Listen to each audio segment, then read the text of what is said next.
मुझे कुछ लोग कहते हैं कि मुझे प्रभु में बढ़ना है, मुझे प्रभु में बढ़ना है।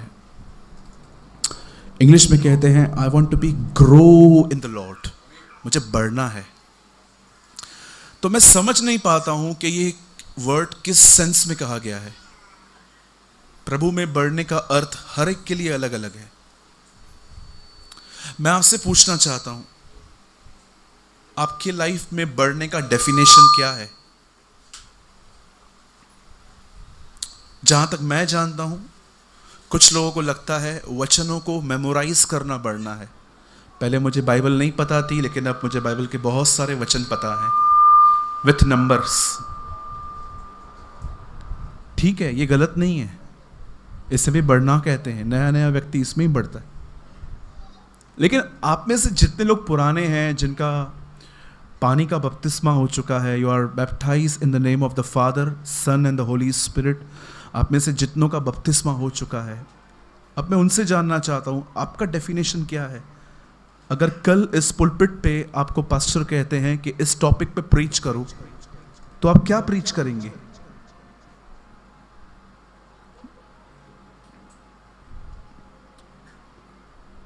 जहां तक मैं जानता हूं, जिस व्यक्ति का कोई लक्ष्य नहीं है, वो आदमी कभी बढ़ नहीं सकता। लक्ष्य, AIM, एम। क्या आपका परमेश्वर में कोई लक्ष्य है? अदरवाइज मैं आपको बताना चाहता हूं आपकी लाइफ कैसे। आप मॉर्निंग में उठेंगे, वॉक करेंगे, कुत्ते को घुमाएंगे, कुत्ता आपको घुमाएगा, और ब्रेड बटर खाएंगे, और उसके बाद काम पे चले जाएंगे, रात को आएंगे, प्रभु धन्यवाद आपके आज के दिन के लिए। ऐसे ही आपकी जिंदगी निकलती जाएगी, क्योंकि मेरी भी ऐसी ही निकली थी। लेकिन जो लोग लक्ष्य रखते हैं ना, उनकी जिंदगी ऐसे नहीं हो सकती। एक को बंद कीजिएगा। जिनका एक लक्ष्य होता है, उनकी जिंदगी ऐसे नहीं जा सकती। मैं चाहता हूं आप सब ध्यान दें। अब बाइबल बताती है पेंटिकॉस्ट के दिन पवित्र आत्मा उतरा। एक्चुअली उन दिनों में अभिषेक आया, प्रेरितों के काम में पवित्र आत्मा नहीं उतरा था। ऑन दोज डेज अनॉइंटिंग उतरा था। पवित्र आत्मा उन्हें 20 अध्याय यूहन्ना में मिल चुका था, जब यीशु ने कहा, उन पे फूका और कहा पवित्र आत्मा लो। और जब पवित्र आत्मा उतरा, तब बाइबल बताती है एक मंडली बनी। अब सुनिए, पहले की मंडली के अंदर देखिए क्या था। जब वो मंडली बनी तो वो 3000 लोगों की थी। कोई चमत्कार नहीं हुआ पहले प्रचार में। वचन ने सबको बदला। आज हम सबको कहते हैं कि परमेश्वर पहले काम करता है, फिर जिंदगी दो। पर मैं आपको बताना चाहता हूं, अर्ली चर्च ऐसे स्टार्ट नहीं हुई थी। अर्ली चर्च वचन के बेस पे हुई थी। जब उन्होंने प्रचार किया, मैं आपको बताना चाहता हूं, जब पतरस ने प्रचार किया, पहले चमत्कार नहीं हुआ, पहले वचन गया। और आप जानते हैं, जब वो मंडली बनी, उस मंडली के बनने के बाद एक समय ऐसा था, उस मंडली में सिर्फ यहूदी लोग थे, सबका सेम कल्चर था। लेकिन जब सुसमाचार यरूशलेम से बाहर निकला, जब ये गॉस्पेल जैसे आप आज सुन रहे हो, जब ये बाहर निकला, तब अन्य जातियां भी कलीसिया में आने लग गई, जिनका कल्चर बहुत डिफरेंट था। अब मैं मसीह परिवार में पैदा नहीं हुआ हूं। मुझे बचपन से प्रार्थना क्या होती है, बाइबल पढ़ना क्या होता है, कुछ भी नहीं पता था। कुछ भी नहीं, मुझे सीखना पड़ा। हम बचपन से जहां पैदा हुए वहीं से सिखाए गए और वही सब करते थे। सो जब अन्य जातियां उनमें मिली, तब कलीसिया के अंदर प्रॉब्लम स्टार्ट हुए। जब चर्च बढ़ने लग गई और लोगों ने आके प्रेरितों से कंप्लेंट्स की कि हमारी विधवाओं की सुद्धि नहीं ली जाती, हम पर ध्यान नहीं दिया जाता, खाना बांटते समय हमें ध्यान नहीं दिया जाता, कपड़े बांटने समय हमारा ध्यान नहीं दिया जाता। आप जानते हो, जब ये बातें चेलों के पास पहुंची, चेलों ने कहा एक काम करते हैं, हम में से 7 लोग हम अलग कर देते हैं और वो लोग इस काम में ध्यान देंगे। मैं आपको बताना चाहता हूं, प्रभु की कलीसिया में सबसे पहली मौत एक खाना पकाने वाले की हुई है, स्टीफन। जब परमेश्वर ने, जब प्रेरितों ने उनको अलग किया, उन लोगों को, आप जानते होंगे स्टीफन आगे चल के मर गया था। मैं आपको बताना चाहता हूं, बताइए इन 7 लोगों को, 6 लोगों को अलग करने का कारण क्या था? एक चीज, वो कहते हैं हम में से हम कुछ लोगों को अलग कर देते हैं ताकि वो इस काम को पूरा करें, क्योंकि हम तो प्रार्थना और वचन में लगे रहेंगे। आप जानते हो जब पहली बार चर्च के अंदर लीडरशिप स्टार्ट हुई तो एक कारण से हुई, ताकि हमारा फोकस साफ हो। पतरस जानता था कि ये लोग मुझे अलग काम में घसीटना चाहते हैं, कि मैं वचन छोड़ के, दुआ छोड़ के खाने पीने की सेवा में लगा रहूं, लेकिन उसने रिफ्यूज किया। उसने कहा नहीं, मैं वचन और दुआ में। आप जानते हो पहले की कलीसिया का एक लक्ष्य था, अपने लक्ष्य तक पहुंचने के लिए जो कुछ बीच में आता था वो उसे हटाते थे। आज मैं आपसे पूछना चाहता हूं, क्या आपकी लाइफ में कोई लक्ष्य है? पॉल कहता है बहुत सारे काम है मेरे पास, लेकिन एक काम मैं रोज करता हूं, जो बातें हो गई उन्हें छोड़कर मैं आगे की ओर दौड़ता हूं। आप जानते हो उसका एक लक्ष्य था। चलो मैं एक सवाल पूछता हूं आपसे, कितने लोग शादी में गए हैं आज तक? कभी एक तो शादी आपने अटेंड की होगी।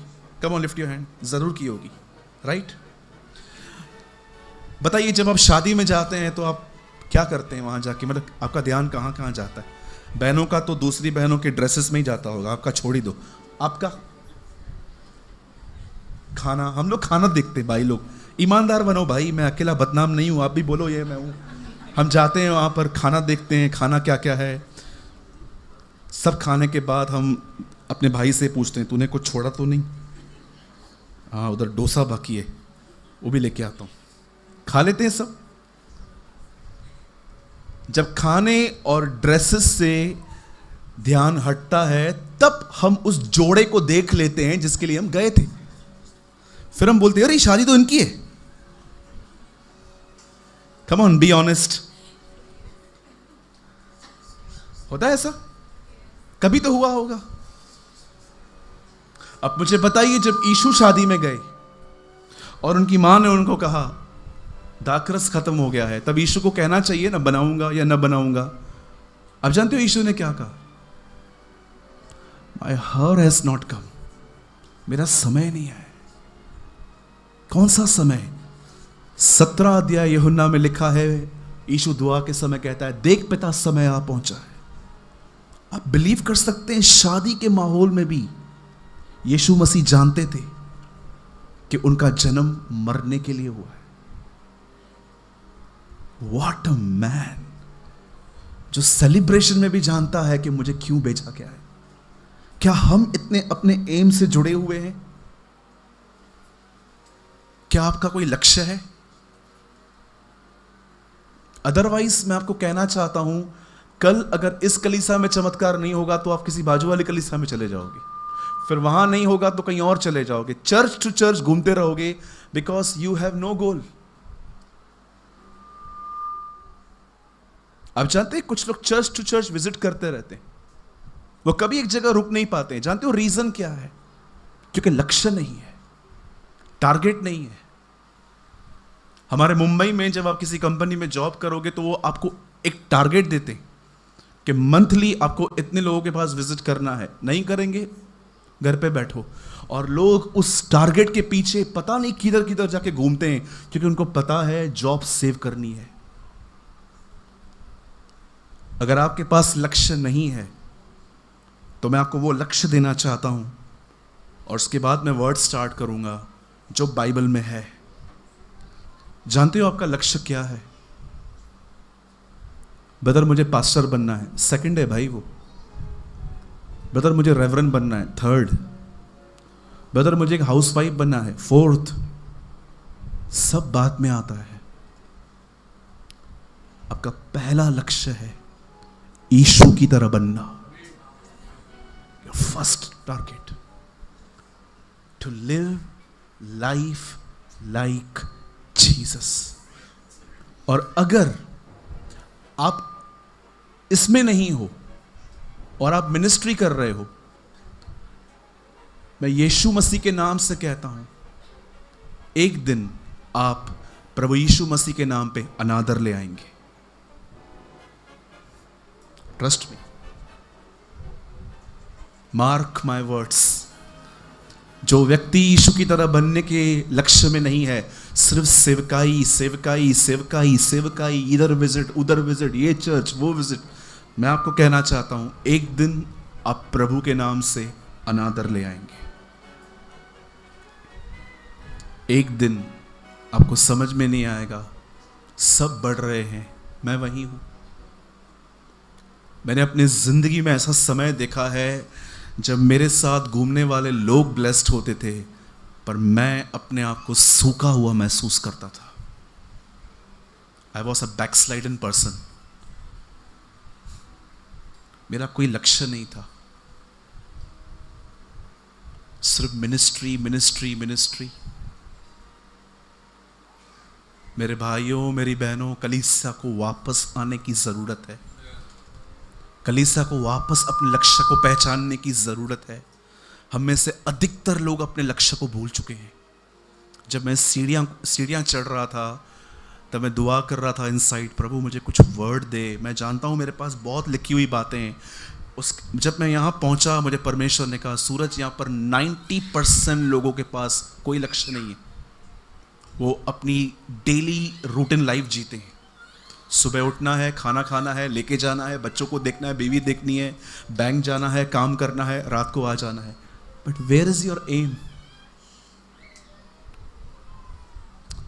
जरा सोचिए, आज नहीं तो कल, नहीं तो परसों, एक दिन तो हम इस दुनिया को छोड़ेंगे। जरा सोचिए, वो लोग जो परमेश्वर की मर्जी में नहीं जिंदगी जी रहे, और जब वो मरने पर होंगे, वो क्या फील करेंगे? सिर्फ एक ही बात कि मैंने जीवन भर अपनी चलाई। लेकिन सोचिए वो लोग कितने संतुष्ट होंगे जब वो मरने पर आएंगे और वो स्वर्ग की ओर देखकर कहेंगे, प्रभु मैं यीशु के नाम से आपके पास आने वाला हूं, मैं जानता हूं, और मुझे एक बात की बड़ी खुशी है, जिस दिन मैं आपसे मिलूंगा मेरी शक्ल नीचे नहीं होगी, मैं बड़े आदर के साथ आपको देख पाऊंगा। आप जानते हैं शैतान कभी आपका पैसा नहीं चुराएगा, न वो आपकी सेहत लेगा, उसको इन बातों में इंटरेस्ट ही नहीं है। आप करोड़पति बन जाओ, वो हंसता है। वो हमेशा उन चीजों को चुराएगा जो एटर्नल वैल्यूज रखती है। वो बहुतों को बाइबल नहीं पढ़ने देता क्योंकि वो जानता है कि ये पढ़ेंगे, मन फिराएंगे और चले जाएंगे वहां पर। वो बहुतों को दुआ नहीं कर देता। ही always attack on eternal values, वो चीजें जो एटर्नल के लिए होती हैं। जैसे कि अगर मैं यीशु में बढ़ेंगे, क्यों? आपने कभी सोचा है कि जब तक आप ठंडे होते हो कोई आपको तंग नहीं करता, लेकिन जब आप बढ़ने की कोशिश करते हो कोई ना कोई आ जाएगा। पति के अंदर भूत घुसेगा, वो तंग करेगा आपको। पत्नी के अंदर डायन घुसेगी, वो तंग करेगी।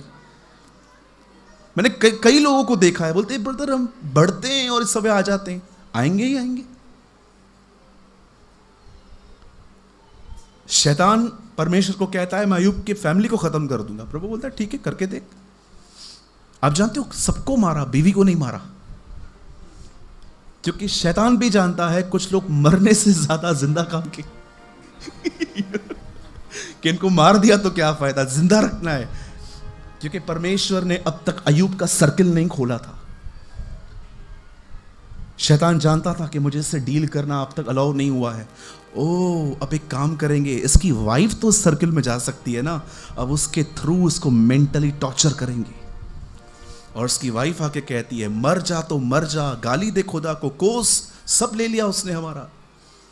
अय्यूब कहता है मूढ़ स्त्री, प्रभु ने दिया, प्रभु ने लिया, प्रभु का नाम धन्य है। Blessed be the name of the Lord. आपको क्या लगता है, आपको डिस्टर्ब करने के लिए आपकी वाइफ को यूज नहीं किया? क्या आपके पति को यूज नहीं कर सकता? वो बिल्कुल कर सकता है।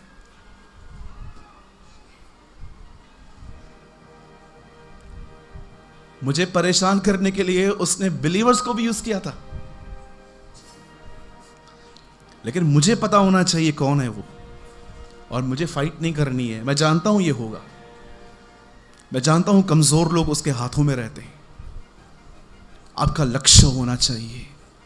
मुझे प्रभु यीशु की तरह जिंदगी जीनी है। वो कैसे बोलता था, वो क्या सोचता था, बहनों के प्रति उसका व्यवहार कैसा था, पैसों के प्रति उसकी डीलिंग्स कैसी थी, कमजोर लोगों से वो किस तरह बात करता था। वो चेले जो उसकी बातों को समझते ही नहीं थे, 2+2+4 ये भी नहीं समझ पाते थे, उनके साथ उसकी डीलिंग्स कैसी थी। अंकल बिली ग्राहम ने कहा, वही एक सिद्ध जीवन है जिसका पीछा करने के लिए हमें बुलाया गया है। मेरी बहनों, एक क्वेश्चन पूछना चाहता हूं आपसे। जब वो बहनें आपको मिलती हैं जिनमें कोई खुदा का खौफ नहीं है, सिर्फ बातें यहां की वहां करती हैं, मैं आपसे पूछना चाहता हूं, क्या आप भी उनके साथ मिक्स हो जाते हो? मिले सुर मेरा तुम्हारा तो सुर बने हमारा। मैं आप भाइयों से पूछना चाहता हूं, जब एक लड़की आपके सामने से टाइट कपड़े पहन के, स्किन टच कपड़े पहन के जाती है, आप उसे किस तरह देखते हो?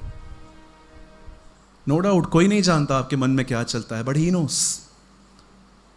मूसा मर्डर कर रहा था, मर्डर करने के बाद उसने यहां देखा वहां देखा, थैंक गॉड कोई नहीं है, ऊपर देखना ही भूल गया। दाऊद कहता है, मेरे बच्चों मेरे पास आओ, मैं तुम्हें यहोवा का भय मानना सिखाऊंगा। इन दिनों में हमें सबसे ज्यादा इस चीज की जरूरत है। यीशु मसीह ने अनुग्रह उन लोगों को बताया जो ऑलरेडी 30 साल से परमेश्वर के भय के बारे में सुनते आ रहे थे। और जरा सोचिए, हम अन्य जातियों में से बचपन से पाप करते आए हैं और यहां पर आके हम सुनते हैं प्रभु दयालु अनुग्रहकारी, चलो और पाप करो फिर। अभी तो क्योंकि हमने खुदा के खौफ के लिए सुना ही नहीं। Be a man and a woman of aim. आपका लक्ष्य आपको सोने नहीं देगा। अगर आपकी जिंदगी में वो होगा तो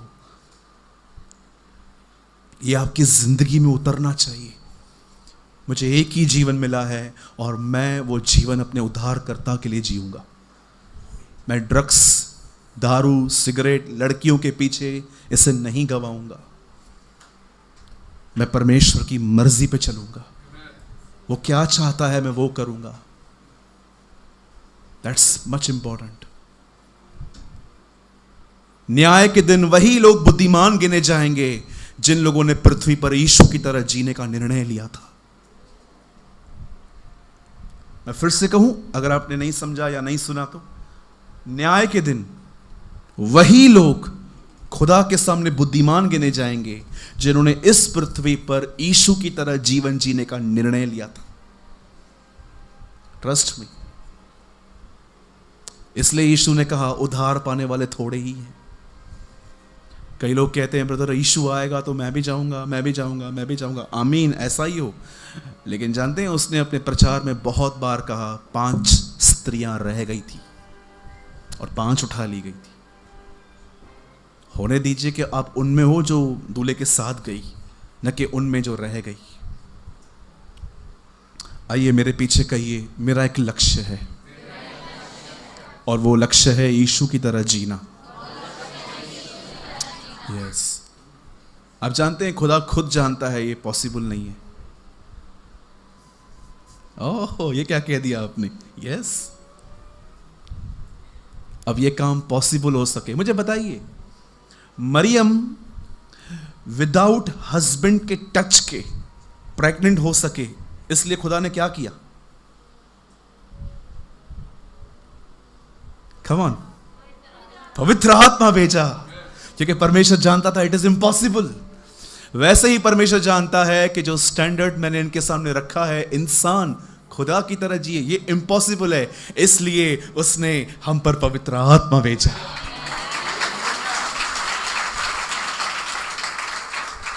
उसने ये नहीं कहा ये कठिन है, उसने कहा इट इज इम्पॉसिबल, क्योंकि वो जानता है हम हिंदुस्तानी है, कठिन बोलेंगे तो थोड़ा मेहनत करेंगे। It's impossible. इसीलिए उसने अपना आत्मा हमें दिया। वही पवित्र आत्मा जो यीशु में है, वो सेम आत्मा उसने हमें दिया। आप सोचिए, अगर ये ट्यूबलाइट निकाल के मैं यहां से आपको दूं तो क्या ये आपके घर में कम लाइट देगी? एग्जैक्टली वही देगी। तो वही पवित्र आत्मा जो उसके अंदर था अब वो मेरे अंदर है। क्या वो मुझे कम जीवन देगा? वो मुझे वैसा ही जीवन देगा जिसने यीशु को दिया था। Be filled with holy spirit. हर दिन पवित्र आत्मा से भर के यीशु मसीह की तरह जीवन बिताइए। यही आपका एक लक्ष्य है। मैं आपको सच कहता हूं, हो सकता है कि खुदा आपको बड़ी मिनिस्ट्री न दे। हो सकता है यूहन्ना बपतिस्मा दाता की तरह हम 30 साल तैयार होके 18 महीने सिर्फ मिनिस्ट्री करके चले भी जाएं। लेकिन जरा सोचिए, क्या आदर होगा उन लोगों का जो लोग इस तरह जिंदगी जीते हैं और वो उठाए जाएंगे, वे उठाए जाएंगे। आई वॉज इन लखनऊ, तो मैं प्लेस पे था लखनऊ पे। तो जिन्होंने मुझे बुलाया था, मुझे उनको देख के ऐसा लगा कि इनको अपनी टीचिंग्स में बहुत करेक्शन करने की नीड है, क्योंकि जो वचन वो खुलवा रहे थे उसको वो एक्सप्लेन ही नहीं कर रहे थे, कुछ और बता रहे थे और एकदम आउट ऑफ कॉन्टेक्स्ट था। तब मैंने उनसे एक सवाल पूछा। मैंने कहा, आदरणीय पास्टर जी, मुझे एक सवाल है आपसे। तो फिर डिस्कस हुई हमारी। तो उन्होंने मुझे बाद में कहा, प्रेमानी तुम बोलना क्या चाहते हो? मैंने उनको बोला, मैं जा रहा हूं, मैं आपको नहीं समझा सकता, मैं सिर्फ एक सवाल आपके सामने छोड़ के जा रहा हूं। बोला, क्या? मैंने कहा, जो लोग आपको यहां दिख रहे हैं, क्या ये लोग आपको वहां दिखेंगे? हम हर लीडर के लिए ये सवाल है आज। सॉफ्ट स्पोकर के लिए भी आज ये सवाल है। जो लोग चर्च को डांटना ही नहीं चाहते, नहीं नहीं नहीं, चले जाएंगे चले जाएंगे चले जाएंगे। अरे एक दिन आप चले जाओगे, ये रह जाएंगे बेचारे उसका क्या होगा? यू नो, कुछ लोग बहुत सॉफ्ट स्पोकर होते, नहीं नहीं नहीं नहीं नहीं, नहीं। आप जानते हो, जैसे कि पास्टर ने प्रेयर में एक वर्ड कहा कि जब प्रभु का दास नहीं आता था तो हम लोग सोचते थे क्या हुआ, 3-3 4-4 दिन हो गए। आप जानते हो इज़राइल कैसे जानता था कि परमेश्वर ने उनको छोड़ दिया है? भजन सहायता में लिखा है, हे परमेश्वर तूने हमें क्यों छोड़ दिया? क्योंकि अब हमारे बीच में भविष्यवक्ता नहीं रहे। आप जानते हो, जब इज़राइल में प्रॉफिट नहीं आता था, उन्हें लगता था कि खुदा ने हमें छोड़ दिया। आप जानते हो, आजकल बहुत सारे सॉफ्ट स्पोकर आ चुके हैं यूट्यूब पे, जो चर्च को बिल्कुल कुछ बोलना ही नहीं चाहते। मैं कई बार जब अपने चर्च में खड़े होकर प्रीच करता हूं, तो मेरे चर्च के एल्डर मुझे आके बोलते तेरे को करना क्या है? चर्च खाली करनी है तो सीधा बोलना, इतना तू जब प्रीच करता है तो तू डांटता है। आप बिलीव कीजिए, मुझे कई बार डांटने के बाद मुझे पता तक नहीं चलता था मैंने क्या प्रचार किया। मुझे बाद में मालूम पड़ता था, oh I am controlled by the spirit. आप जानते हो, डांट एक प्रेम है, इट्स अ लव। मैं जिनसे प्रेम करता हूं उनकी ताड़ना करता हूं, और जिन्हें पुत्र बनाता हूं उन्हें कोड़े लगाता हूं। You know, it's a love. ये परमेश्वर का प्रेम है। आज हमें सिर्फ प्रेम की जरूरत नहीं है, आज हमें डांट की भी जरूरत है। आज कई बार आप किसी को डांटो, मैं जा रहा हूं, भाई अभी उठ। वो जब बोल रहे थे ना, आज बहुत लोग जो रोते रोते आए हैं वो हंसते हंसते जाएंगे। मैं उल्टा सोच रहा था, आज कुछ लोग हंसते हंसते आए हैं, रोते रोते जाएंगे बेचारे। नहीं आई एम किडिंग, में मजाक कर रहा हूं। आप सभी हंस के जाइए यहां से। लेकिन कहने का मतलब क्या है? क्या आप परमेश्वर की डांट को पसंद करते हैं? मेरी एक बहन है मेरे चर्च में, बड़ी प्यारी बहन है, वो अभी नहीं है मेरे साथ, कहीं और जाती है वो। उन्होंने मुझे एक दिन कहा, भैया, मैंने कहा हाँ बोल बहना, मैं आपको अपनी पूरी लाइफ का अथॉरिटी देती हूं, आप जब भी मुझ में गलती देखो डांटना। अच्छा ओके। एक दिन मैंने डांटा, उसके बाद कभी नहीं दिखी है। हमारे चर्च में बच्चे भी बड़े सयाने हैं, और कभी बुजुर्ग उनको बोलते ना, बेटा और बढ़ते रहो, तो बोलते तुम बर्दाश्त कर पाओगे? यू नो, कभी कभी हम बोलते हैं कि हमको डांटना। चलो मुझे बताओ, अगर आपके घरू पास्टर आपको डांट रहे हैं तो क्या ये गलत है?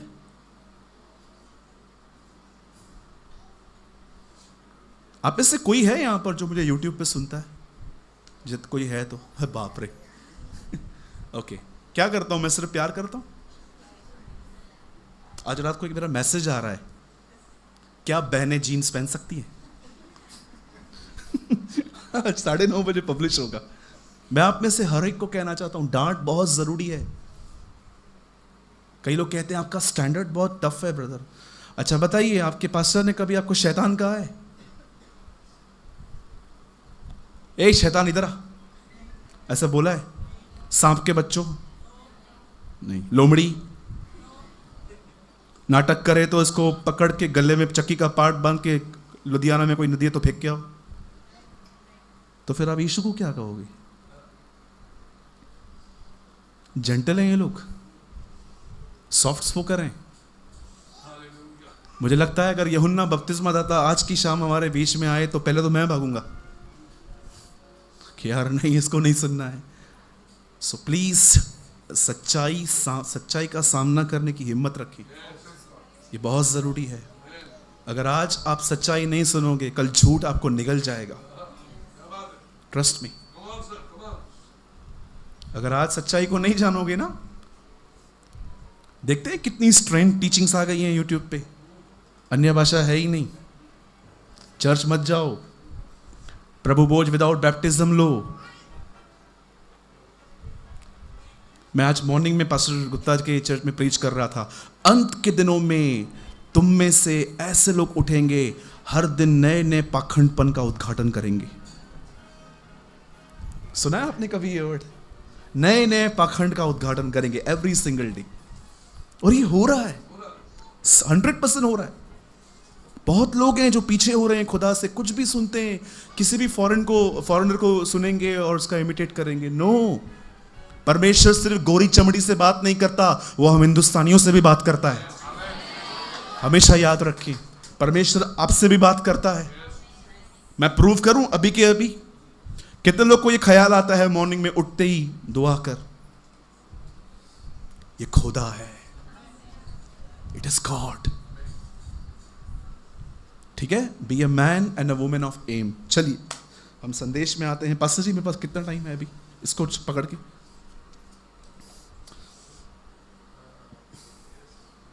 मैं तो 1 बजे तक बैठने के लिए रेडी हूं।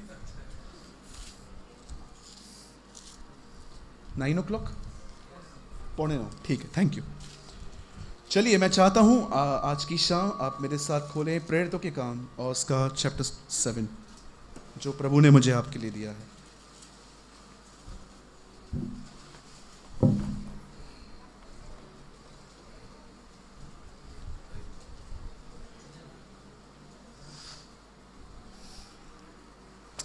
आज का संदेश है कि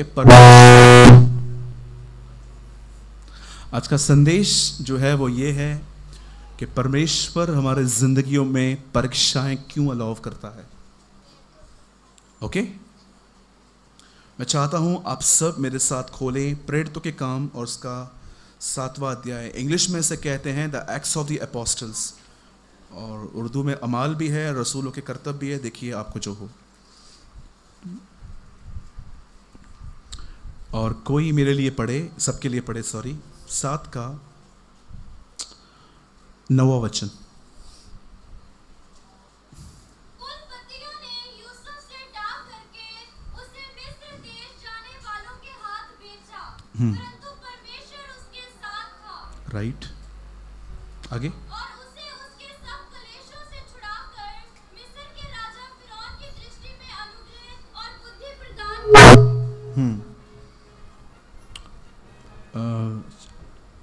बेटा 10 फिर से पढ़ो। और उसे उसके सब क्लेशों से छुड़ाकर मिस्र के राजा फिरौन की दृष्टि में अनुग्रह और बुद्धि प्रदान की, और उसने उसे मिस्र पर और अपने सारे घर पर हाकिम नियुक्त किया। Okay, thank you. आइए मैं चाहता हूं आप सब ध्यान दें। लिसन, प्रतिज्ञा सिर्फ पुलपिट से नहीं आती। प्रतिज्ञा कई बार दर्शन और सपनों में भी आती है। आज हम एक ऐसे लड़के के बारे में पढ़ रहे हैं जिसे को कोई प्रचार नहीं सुना था उसने। आप जानते हो यूसुफ वो लड़का नहीं था जिसको प्रतिज्ञा बाइबल में से या कलीसिया के एक पास्टर से मिली थी। उसे प्रतिज्ञा परमेश्वर ने दी थी, वो भी ड्रीम्स में। आप में से बहुत सारे जो लोग हैं वो ड्रीम्स देखते हैं आजकल, पर याद रखिएगा एक ड्रीम अगर खुदा आपको दे रहा है तो उसे रिकन्फर्म करने के लिए खुदावन ऐसे आपके और भी ड्रीम्स दे सकता है। परमेश्वर का वचन कहता है कि यूसुफ नामक एक लड़का था। इब्राहिम से इसहाक पैदा हुआ, इसहाक ने शादी की रेबेका से, रेबेका को ट्विंस पैदा हुए याकूब और एसाव, और हम सभी जानते हैं याकूब में से यूसुफ था। यूसुफ के अंदर एक अच्छी बात यह थी, वैसे तो उसके अंदर बहुत सारी ब्यूटीफुल क्वालिटीज थी, लेकिन सबसे अच्छी बात उसकी यह थी कि यूसुफ बदला लेना नहीं जानता था। यूसुफ बैकबाइट करना नहीं जानता था। यूसुफ को पीठ के पीछे काटना नहीं आता था। मैं आपको बताना चाहता हूं परमेश्वर ने इस लड़के का ड्रीम कैसे पूरा किया। आज की शाम बाइबल बताती है कि इसने 2 ड्रीम्स देखे और दोनों ड्रीम्स में एक्चुअली खुदा ने इस पे ये रिवील किया था कि ये आने वाले दिनों में मनुष्यों में एक अच्छा पद पाएगा। जैसे कि हम देखते हैं कि हर एक को सेम पदवी नहीं है, एक आम इंसान है, दूसरे पॉलिटिशियंस हैं, हर एक को अलग अलग एक पदवी है। और बाइबल बताती है कि ये बात जब उसके भाइयों को पता चली तब उसके भाई उससे जलने लग गए। आज मैं सबसे पहले आपसे यह बात करना चाहता हूं, पहली चीज, आप अपने बुरा करने वालों के साथ कैसे चलते हैं। आज मोस्ट इंपॉर्टेंट थिंग है ये। उसके बाद मैं और 2 बातें आपको बताऊंगा। पहली चीज, मुझे बताइए आप अपने उन लोगों के लिए जो आपको पसंद नहीं करते हैं, आप उनके पीठ के पीछे, सामने तो हम नहीं बोलते हैं, लेकिन पीठ के पीछे हम उनके लिए क्या बात करते हैं। आपको लगता होगा ब्रदर इट्स ओके, परमेश्वर, लेकिन याद रखिए प्रभु इन चीजों को परखता है। जब मैंने नया नया चर्च स्टार्ट किया उल्लासनगर में, तब कुछ लोग मेरे विरुद्ध थे।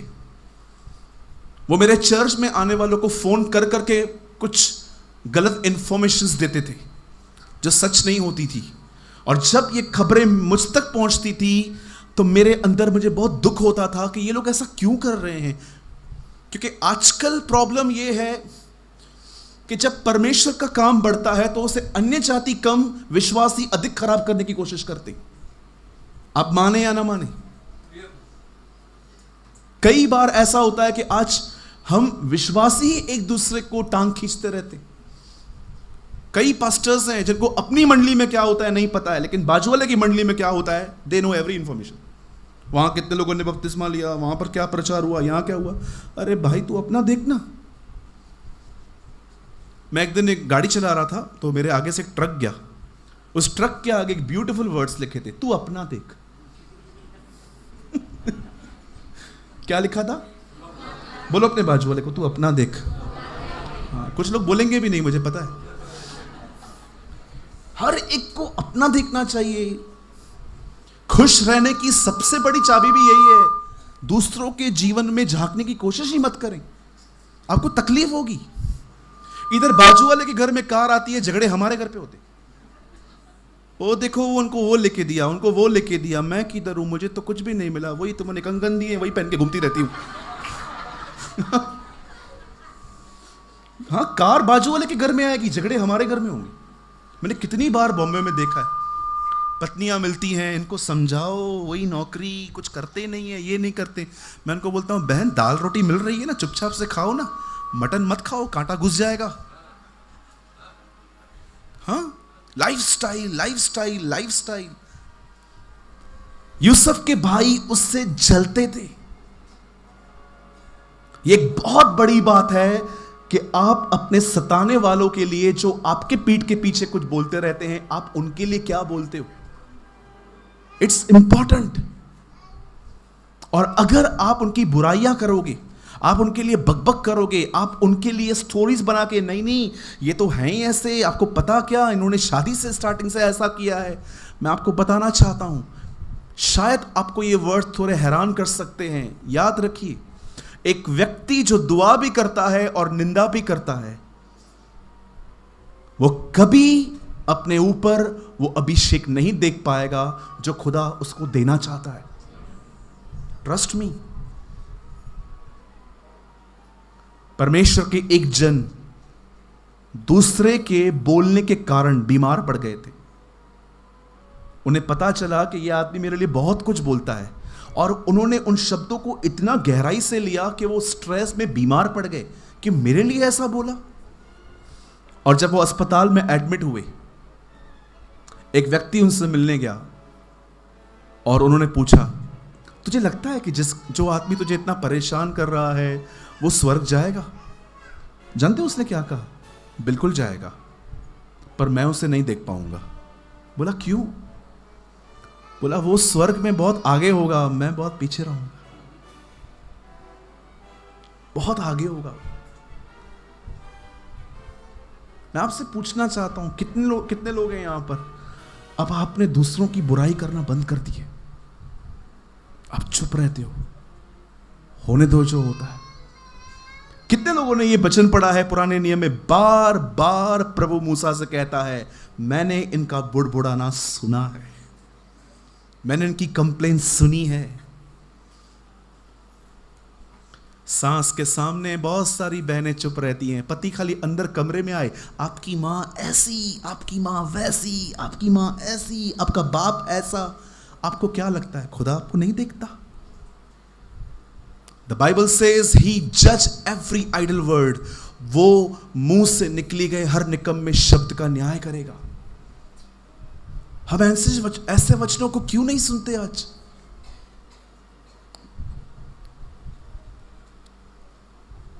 हाँ,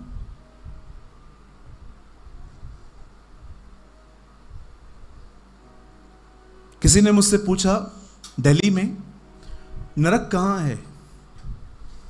मैंने कहा 2 जगहों पर, एक रियल हेल, और जानते हैं दूसरा नरक कहां है? वचन में लिखा है, ये जुबान नरक की आग से जलती रहती है। आप जानते हो, ये मैं नहीं कहता हूं, बाइबल बताती है कि नरक 2 जगहों पर है। एक फिजिकल नरक जो दिखता है, और दूसरा है इंसान की जुबान, प्राण नाशक, इंसान को मारती नहीं है और मारती भी है। मेरे भाइयों, मेरी बहनों, जब यूसुफ के भाइयों ने उसके बारे में सुना कि उसने दर्शन देखा है, उसने स्वप्न देखा है, बाइबल बताती है वो उससे जलने लग गए। एक जलन वाला व्यक्ति निंदा करता है। एक दिन जब यूसुफ उनको खाना देने के लिए जा रहा था, उन्होंने यूसुफ को पकड़ा, उसे मारा, उसे पीटा और उसे खड्डे में फेंक दिया। खड्डे को इंग्लिश में कहते हैं पिट। इसका जो स्पेलिंग है PIT है। बोलिए PIT। बोलिए PIT। अब बोलिए प्रीचर इन ट्रेनिंग।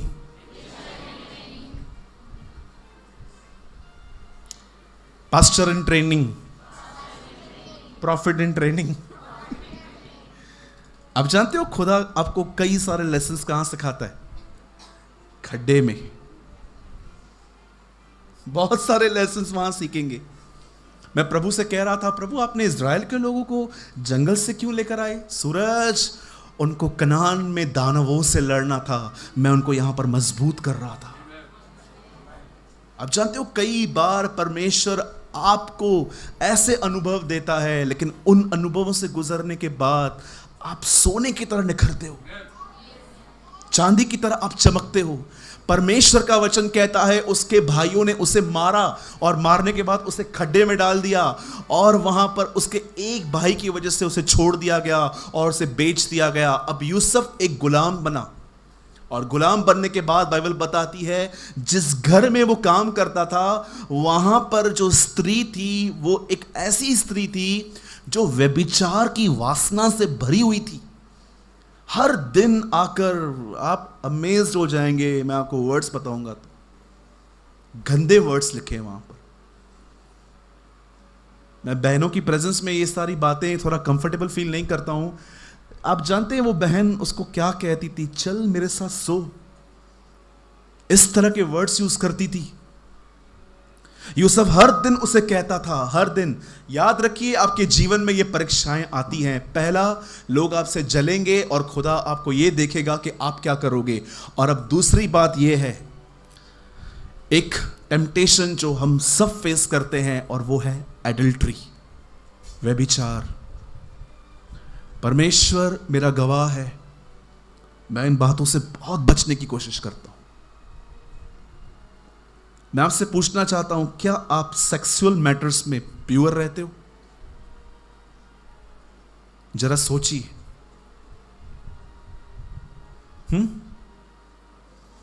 सोचो, एक कलीसिया के अंदर अगर जवान लड़के और लड़कियां एक दूसरे से नंबर ले रही हैं, रात भर चैट करते हैं और एक दूसरे को चर्च में लाइन मार रहे हैं, तो मुझे बताइए पवित्रता कहां रही?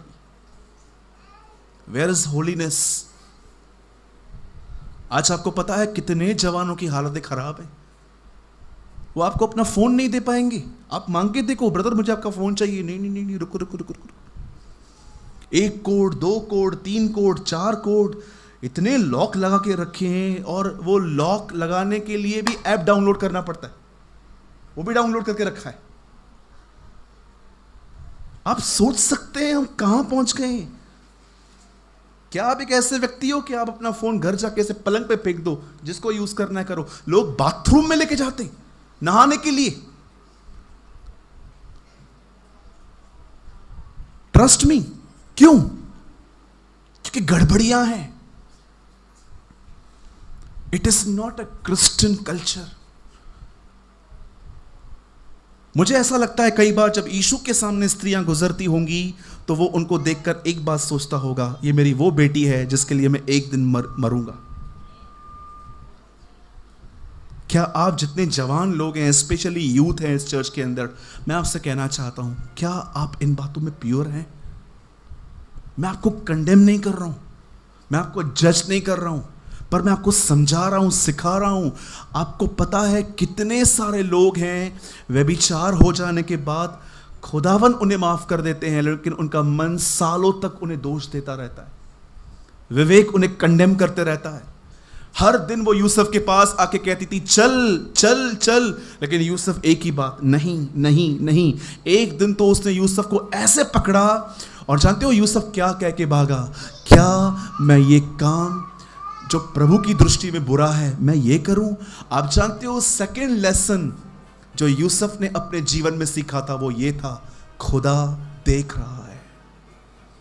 जिस दिन आपने अपने जीवन में ये लेसन सीखा ना कि परमेश्वर मुझे देख रहा है, मैं आपको सच कहता हूं, आपके जीवन शैली बदल जाएगी।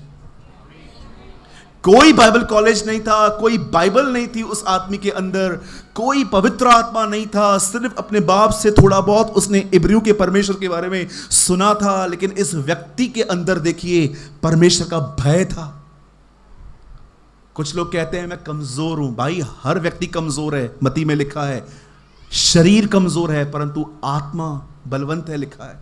हर व्यक्ति कमजोर है, मैं नहीं, बाइबल कहती है ये बात। मैं एक दिन वचन पढ़ रहा था जहां पर लिखा था आत्मा शरीर के विरुद्ध है, शरीर आत्मा के विरुद्ध है। मैं सोच रहा था पवित्र आत्मा इस शरीर का दुश्मन है? नहीं यार, ये तो पवित्र आत्मा का मंदिर है, वो इसके विरुद्ध कैसे हो सकता है? हम में से बहुत सारे लोग शरीर को सिर्फ मांस और लहू की तरह देखते हैं, लेकिन बाइबल जहां पर शरीर कहती है, इट मींस मनुष्य की स्वयं की इच्छाएं, अ सेल्फ लाइफ। पवित्र आत्मा उसके विरुद्ध है। परमेश्वर आपके, पवित्र आत्मा आपके शरीर के विरुद्ध नहीं है। जो शरीर के अंदर आपकी मजबूत विल्स हैं कि नहीं मैं ये करके रहूंगा, वो उससे लड़ता है। आपके शरीर से उसे बड़ा प्यार है, क्योंकि लिखा है कि ये उसका मंदिर है। यूसुफ वहां से भागा, और जानते क्या छोड़ के भागा? अपनी शर्ट। बोलिए शर्ट। वो छोड़ के भागा। कितने लोग ये बिलीव करते हैं इस लड़की के अंदर, ये लड़की खुद नहीं थी, कोई दुष्ट आत्मा थी। और जानते हो उस दुष्ट आत्मा को उसे क्या पकड़ा? शर्ट। आज भी दुष्ट आत्माएं, उनको आपसे प्रॉब्लम नहीं है, पर जो वो पवित्रता जो यीशु ने आपको दी है ना, वो शर्ट, मसीह के वस्त्र, वो उसको खींचना चाहती है। मेरे भाइयों, मेरी बहनों, याद रखिए, जब तक आप जिंदा हो, याद रखना, आपके गवाही को खराब करने की बहुत कोशिश की जाएगी। कितने लोगों ने यह वचन पढ़ा है? जब प्रभु यीशु ने लाजर को मुर्दों में से जिलाया तो लिखा है यहूदी लाजर को मारना चाहते थे। परमेश्वर का काम हर बार शैतान बिगाड़ने की कोशिश करता है, लेकिन यह आपके ऊपर है कि आप उसे कैसे प्रोटेक्ट कर सकते हैं। द बाइबल सेस, पहली चीज उसने फेस की जलन, और अब दूसरी चीज वो फेस कर रहा था व्यभिचार। और उसके बाद उसके ऊपर एलिगेशंस जब लग गए, वो जेल में चला गया, और जेल में जाने के बाद अब उसके सामने एक और परीक्षा आई, और वो था अकेलापन। बहुत लोग इन दिनों में अपने आप को अकेला फील करते हैं। मदर टेरेसा ने कहा, इस दुनिया का सबसे बड़ा पेन गरीबी नहीं है, अकेलापन है। उस अकेलेपन में वो रहा, और एक दिन वचन कहता है वहां के राजा फैरो ने एक दर्शन देखा, और जब यूसुफ को बुलाया गया, क्योंकि उसकी आइडेंटिटी बन चुकी थी कि ये लड़का दर्शनों के और सपनों के अर्थ बताता है। जब उस लड़के को बाहर निकाला गया, उसकी दाढ़ी कटवाई गई, उसके बाल शेव किए गए, सब कुछ ठीक किया गया, और वो राजा के सामने खड़ा हुआ। द बाइबल सेस, यहां पर इस पैसेज में लिखा गया है, प्रभु ने उसे फिरौन के सामने खड़े होके उसे बुद्धि और ज्ञान दिया। मैं आपसे यहां पूछना चाहता हूं एक बात, जो यहां पर बहन ने पढ़ी, क्या लिखा है यहां पर? मैं आपके लिए पढ़ रहा हूं, आप सिर्फ यहां देखिए। यहां लिखा है, परमेश्वर ने उसके सारे कलेशों से उसे छुड़ाकर मिस्र के राजा फिरौन के इस दृष्टि में अनुग्रह और बुद्धि प्रदान की। अब परमेश्वर ने उसे विजडम दी उस चीज को सॉल्व करने के लिए, और जैसे उसने उस दर्शन का अर्थ बताया, बाइबल बताती है, उसके बाद राजा ने डिसाइड किया कि यही वो आदमी है जो उसके ऊपर, उसके घर का शासक बनेगा और वो शासन करेगा। मैं आप में से हर एक से एक बात पूछना चाहता हूं, ध्यान दीजिए। अगर परमेश्वर यूसुफ को सब कुछ पहले ही दिखा देता कि ये जो मैंने तुझे ड्रीम दिया है, मैं तुझे इस तरह पहुंचाऊंगा, तो क्या यूसुफ एक्सेप्ट करता? हाँ? अगर परमेश्वर आपको कहे कि मैं तुझे यहां पर पहुंचा दूंगा, लेकिन तुझे यहां से गुजरना पड़ेगा, आप एक्सेप्ट करोगे? मैंने कई पास्टरों के मुंह से सुना है जो कहते हैं, हम पास्टर बनना नहीं चाहते थे पर हम बने। मैं आज भी एक पास्टर से मिला, उन्होंने कहा मुझे पास्टर बनना ही नहीं था। जानते हो क्यों? क्योंकि उन्होंने दूसरे पास्टर्स को देखा है कि वो कितनी तकलीफों से गुजरे हैं। अगर परमेश्वर उसे यह बता देता कि सुन, मैं तुझे वहां पहुंचा दूंगा, लेकिन तुझे यहां से गुजरना होगा, तो क्या यूसुफ एक्सेप्ट करता? फिर क्यों परमेश्वर ने उसके लिए जर्नी रखी? मेरे भाइयों, मेरी बहनों, हमेशा एक बात याद रखना, परमेश्वर ने डिसाइड किया है कि वो आपको आशीष देगा, और जो आपकी जिंदगी में हो रहा है वो सिर्फ आपको उस आशीष तक पहुंचाने का एक रास्ता है। सदैव याद रखिए। 17 साल की, मुझे बताइए, अगर मैं आपके सामने ऐसे खड़ा रहूं, आप सुनोगे मुझे? 12 साल की उम्र में यीशु मसीह अगर किसी कलीसिया में जाके प्रचार करता, व्यभिचार मत करो, सब सोचते इसको अनुभव ही क्या है व्यभिचार का। लेकिन जब वही लड़का 30 साल का हुआ, मैच्योरिटी में जब उसने बात की, व्यभिचार न करो, लिखा है शास्त्री और फरीसी उसे देख रहे थे। मुझे ये वर्ड बहुत पसंद है, लूका में जहां लिखा है, सब उसकी ओर टकटकी लगा के खड़े थे। टकटकी समझते? इट मींस अपने चेहरे को उसे हटा नहीं पा रहे थे। क्यों? क्योंकि 12 साल का बच्चा अगर बात करता तो कौन ध्यान देता, लेकिन परमेश्वर ने 18 साल उसे मैच्योर होने दिया, उसे अनुभवी होने दिया। मैं आप में से हर एक को कहना चाहता हूं, याद रखिए, अगर आप परमेश्वर की मर्जी में जिंदगी जी रहे हो ना, आपकी जिंदगी में जो कुछ भी हो, क्या भी हो, कुछ भी हो, परमेश्वर की ओर से हो, कहां से भी हो, याद रखना हर चीज आपको आपकी डेस्टिनी पे ले जाएगी। हर चीज। सोचिए, परमेश्वर ने उसे कहा कि तू प्रधानमंत्री बनेगा, एक दिन तू एक वर्ल्ड रूलर बनेगा। प्रभु ने सबसे पहले धक्का दिया उसको भाइयों के द्वारा, फिर उसको धक्का दिया एक स्त्री के द्वारा, बाद में धक्का दिया जेल के द्वारा। आप में से कितने लोगों ने यह बात नोटिस की? हर परीक्षा उसे उसके दर्शन के और करीब ले गई। हम सोचते हैं प्रभु हमारे जिंदगी में परीक्षाएं क्यों आ रही हैं? सिंपल, वो आपको वहां ले जाना चाहता है। बच्चों, जितने बच्चे बैठे हैं सिर्फ उनसे सवाल, कभी आपने सुना है एक नया स्कूल आया है विदाउट एग्जाम पास करता है? मुझे बताओ, मैं आज भी ज्वाइन कर लूंगा। भले मैं बड़ा हूं, मेरी जो बची हुई पढ़ाई है मैं पूरी कर लूंगा।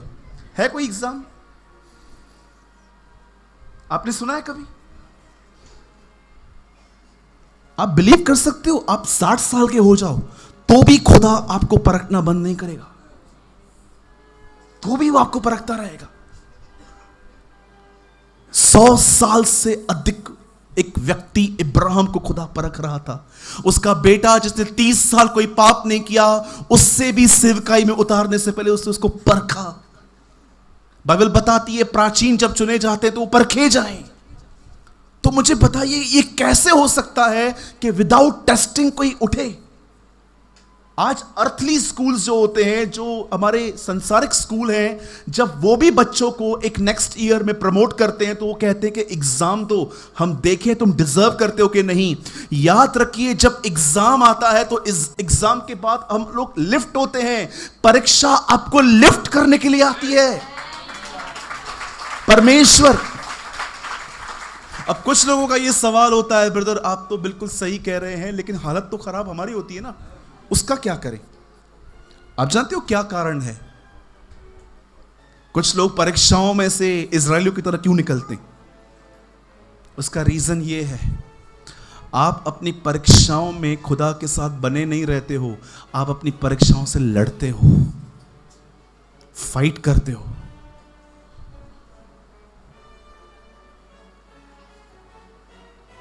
मेरे लैपटॉप पे ऐसा लिखा है, अपना नाम लिख के मैंने ऐसे लिखा है, सूरज जब तेरे रास्ते काम ना आए तो प्लीज खुदा के रास्तों को अपना। ये मैंने अपने लिए रिमाइंडर रखा है। कुछ लोग लड़ते हैं, जानते हो कैसे? मैं आपको बताऊं, बुरा नहीं मानेंगे ना? जब उनके ऊपर तकलीफ आएगी ना तो पहले पहले उठाएंगे फोन, पूरे शहर को बताएंगे। मेरा पति कल शराब पी के आया था, आते ही झापड़ मारी, आंखें ही चमाट मारी मुझे। ये हो गया अभी जिनको बताना था। फिर कॉल किसी और के पास जाएगा, आप कैसे हो? मैं ठीक हूं। आपका पति कैसा है? मेरा, लेकिन मेरा ठीक नहीं है।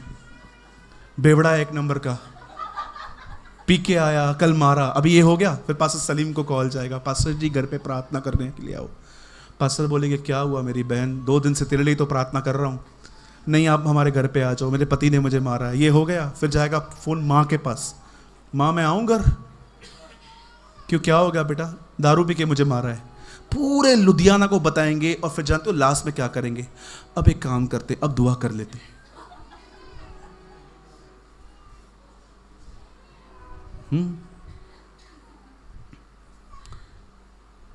जानते हैं जो सेवा करते हैं उनको क्या बोलते हैं हम? Man of God. जिस दिन आपने इन 3 शब्दों का मतलब समझ लिया ना, परमेश्वर का व्यक्ति, उस दिन आपका जीवन बदल जाएगा। Man of God. अपने पास्टर को छोड़ो, उसको खुदा के करीब जाने दो, उसको बांध के मत रखो। वो खुद जाएगा ना तो आपको भी ले जाएगा।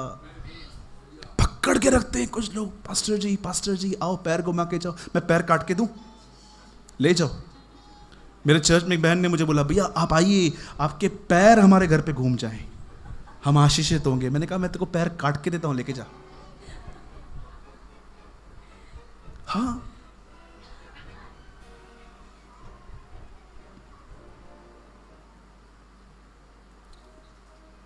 और यूसुफ वहां का प्रधान बना। उसकी हर परीक्षा उसे उसके और करीब ले गई। मैं आपको एक सत्य घटना बताता हूं।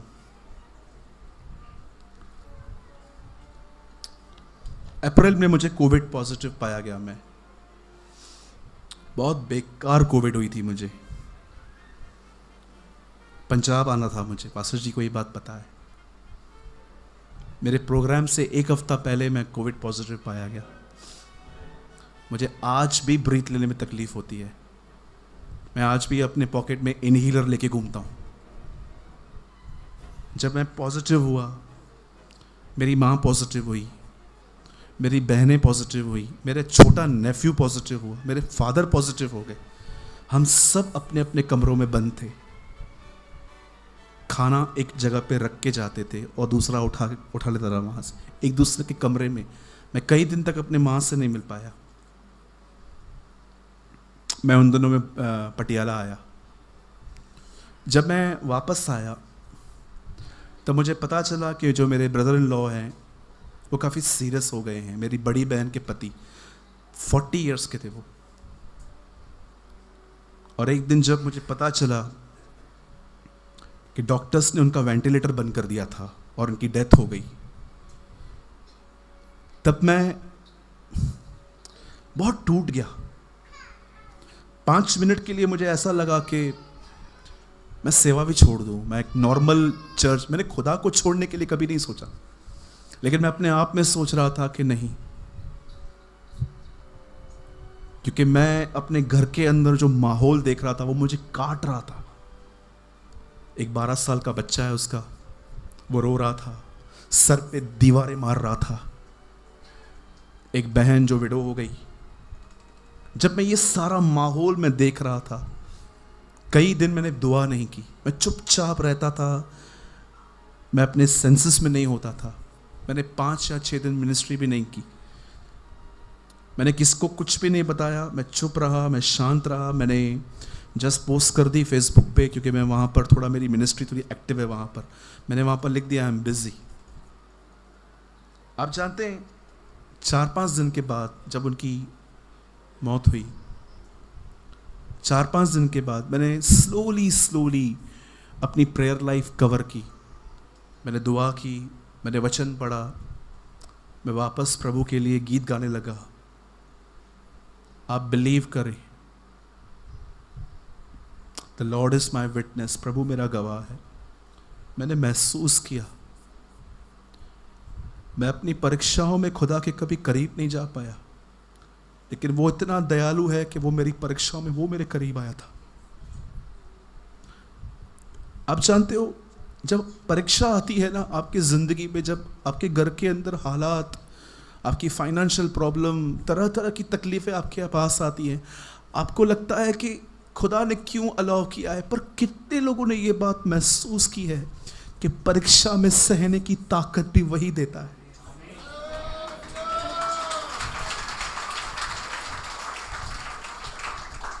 कभी आपने सोचा है, इतना फेस करने के बाद भी आपने आज तक आप कभी ड्राइव नहीं हुए हो, आपने आज तक कभी मूर्ति पूजा नहीं की है, आज तक आप ईमान में कहते हो कि यस वो मेरा खुदा है, ये बोलने के लिए ग्रेस किसने दिया। हम उस चीज़ को ब्लेसिंग कहते हैं। ये पास्टर कार चला रहा है, वो बिलीवर कार चला रहा है, उसके बच्चे अब्रॉड में पढ़ाई करते हैं। आपको मैं बताना चाहता हूँ, आपके बच्चे अब्रॉड में पढ़ाई करते हैं, आपके पास गाड़ियाँ हैं, बहुत कुछ है। प्रभु का धन्यवाद ये आपके पास है, लेकिन याद रखना आपकी सबसे बड़ी ब्लेसिंग है कि परमेश्वर आपके साथ है। That is a blessing. We are prosper. मुझे पास्टर सलीम के एक वर्ड्स मैं कभी नहीं भूल पाया, नेवर। मैं आज तक उनके इन वर्ड्स के लिए मैं हर दिन खुदा का शुक्र करता हूं कि खुदा ये शब्द नहीं थे, ये मेरे लिए ज़िंदगी थी।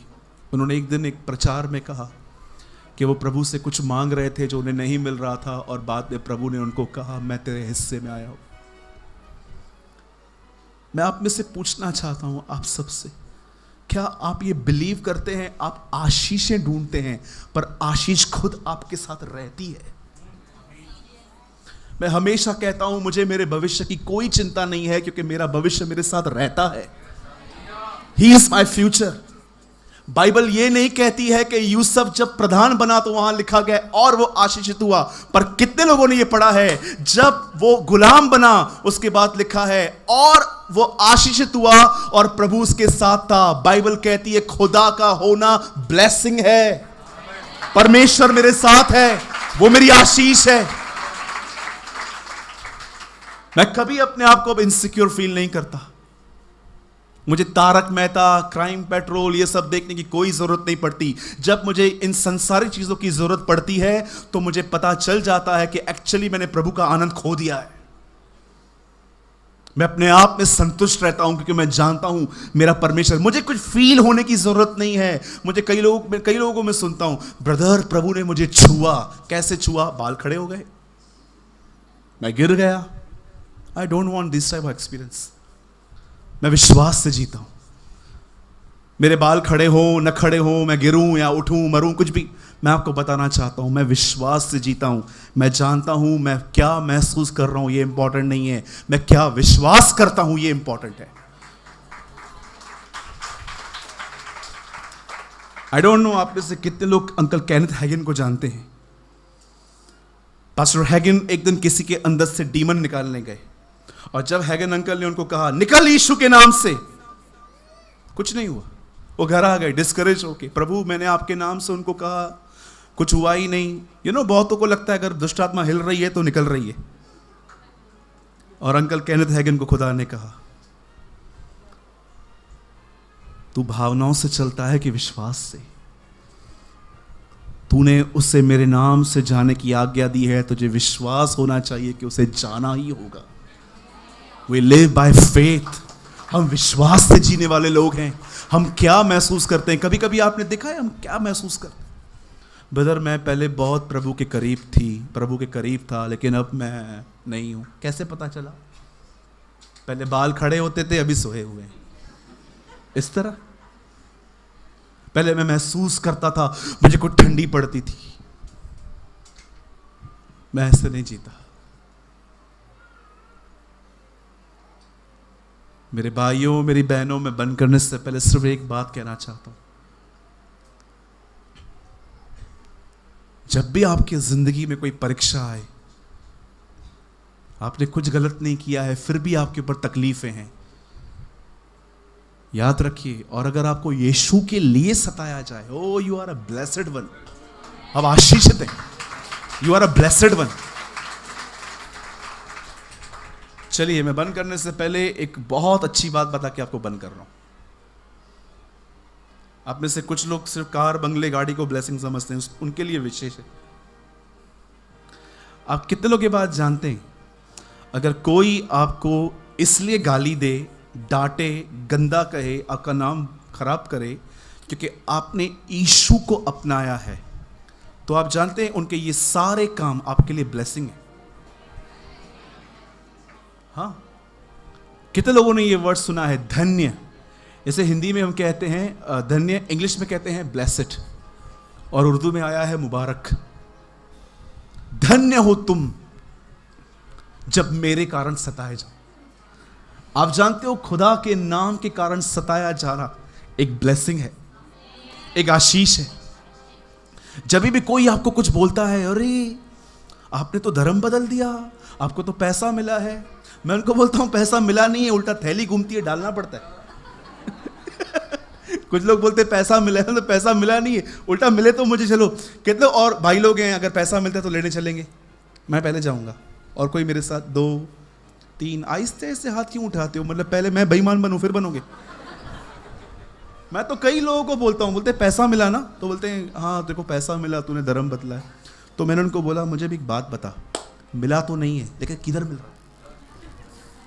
चल मैं ले चलूंगा, मैं लूंगा। तो बोलते हैं नहीं हमने तो सुना था आपको पैसा मिलता है। मैंने कितना मिलता है? बोला 2 लाख रुपया। मैंने कहा एक काम कर, 2 लाख लेके दे, 1 लाख तू रखना। बात में उनको बोलता हूं 50,000 मिलेगा 25 मिलेंगे, अरे 10,000 मिलेंगे, कुछ दे, मैं परिवार को लोनावाला घुमा के लेके जाऊं, कुछ तो दे। नहीं, हमने सुना था। ये रूमर्स अभी से नहीं है, ये रूमर्स उसके पुनरुत्थान से शुरू हुए हैं। जाओ और सबसे कह दो कि इसके चेले इसके शरीर को लेके भागे थे। ये अभी से नहीं है, ये बहुत पहले से है। जब यीशु जिंदा हुए थे तभी से ये बातें चल रही हैं। कई लोग आपको आके कहेंगे, ओ आप तो क्रिश्चियन बन गए। हाँ, चलो मैं आपसे सवाल पूछता हूं, जो नए लोग हैं, कितने लोग वो सब्जी खाते हैं, सोयाबीन खाते हैं? सब सोयाबीन? चलो बंद करो, आज से करेंगे। वो बच्ची भी बोल रही है नहीं करूंगी, करेंगे। मेरे कहने से आप सब्जी नहीं बदलते, धर्म बदलोगे? हाँ, मेरे कहने से आप सब्जी नहीं बदलते, धर्म बदलोगे? बॉम्बे में एक लड़के ने बड़ा जबरदस्त काम किया। एक लड़का था, शेव करवाने के लिए, ये रियल घटना है, शेव करवाने के लिए वो एक बार्बर शॉप पे गया। तो वो एक मसीह था, तो जो उसकी दाढ़ी काट रहा था उसको शेविंग करते करते बता रहा था, यस्सु को जानते हो? खुदा है वो सुन रहा था। शेव करते करते करते उसको बड़ा गुस्सा आ गया। उससे बोला, बंद कर तेरा बंकस। आप बकवास बोलते हैं, बॉम्बे में बंकस बोलते हैं, बंद कर तेरा बंकस। बोला क्यों? बोलता है, तू बोलता है खुदा है, खुदा है, खुदा तक। दुनिया की हालत देख क्या लगी पड़ी है, लोग सुसाइड कर रहे हैं, गरीब हैं, बीमारी में हैं, डिप्रेशन में हैं, और तू बोलता है खुदा? खुदा है ही नहीं। खुदा होता तो क्या दुनिया की हालत ऐसे होती? अब ये भी आदमी बड़ा इंटेलिजेंट था जो दाढ़ी कटवा रहा था। ये बाहर से जाकर 2 ऐसे लोगों को पकड़ के लेके आया जिनकी दाढ़ियां इतनी बड़ी थी, और उनको अंदर लेके आके उस नाई को बोलता है, अरे इधर कोई नाई है क्या? बोला, बेवकूफ, तो इधर तो खड़ा है। बोला, नहीं नहीं, मेरा क्वेश्चन नहीं समझा आपने, यहां पर कोई नाई है, इनकी शेविंग कटवानी है। तो बोला, अरे 5 मिनट पहले मुझसे करवा के गया। उससे बोला, 3rd time I am asking, यहां कोई नाई है क्या? उसको लगा गुस्सा, उसको लगाया झापड़। बोला, पागल की तरह बात कर रहा है यहां नाई के दुकान पे। बोला, अगर तू नाई है तो उनकी दाढ़ियां बड़ी क्यों है? बोला, ये लोग मेरे पास कभी आए थोड़ी ना है। बोला, बेवकूफ, वही तो समझा रहा था, तू खुदा के पास कभी आया ही नहीं है, तो तू कैसे बोल रहा है कि खुदा नहीं है? मैं आप में से यहां पर हर एक को कहना चाहता हूं, एक ही खुदा है और वो यीशु मसीह है। उसे छोड़ कोई परमेश्वर नहीं है। वो अकेला मालिक है और वो मुर्दों में से जी उठा। याद रखिएगा, यीशु मरा ये सिर्फ सुसमाचार नहीं है, यीशु जी उठा। उसके पुनरुत्थान ने उसके सुसमाचार को सामर्थ्य बनाया। प्रेरितों के काम पढ़ के देखिए, कहां पर भी ये नहीं बताया गया वो सिर्फ मरा, वो सिर्फ मरा, वो सिर्फ मरा। हर जगह पे ये बताया गया वो उसके पुनरुत्थान के गवाह थे। We are not the witness of his crucifixion, we are the witness of his resurrection. वो मुर्दों से जी उठा। बड़े परम पूज्य स्वामी संत मरे, सबकी कब्र है, एक यही है जिसकी कब्र नहीं है, वो वहां से जी उठा।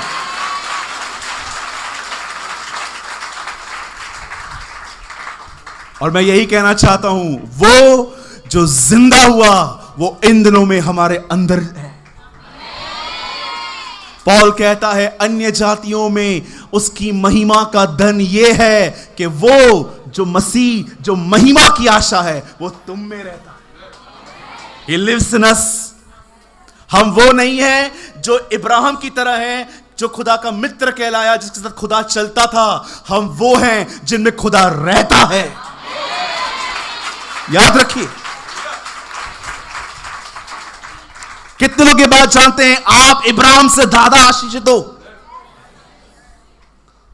मैं तुमसे कहता हूं, जो स्त्रियों से जन्मे उनमें सबसे बड़ा यूहन्ना है, लेकिन परमेश्वर के राज्य में प्रवेश करने वाला एक छोटा भी बड़े के समान है। यीशु मसीह ने कहा।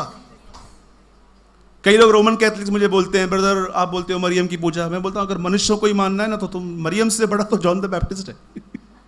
यीशु मसीह ने उसके लिए कहा कि वो सबसे बड़ा है।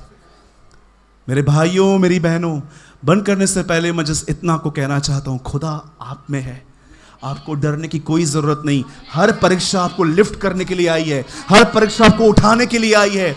आज आपकी जिंदगी में जो कोई भी हो रहा है उसको सोच के परेशान मत होइए, उस खुदा की तरफ देखिए। अ लास्ट वर्ड, मैं हिंदी में कह रहा हूं फिर इंग्लिश में, लास्ट लाइन।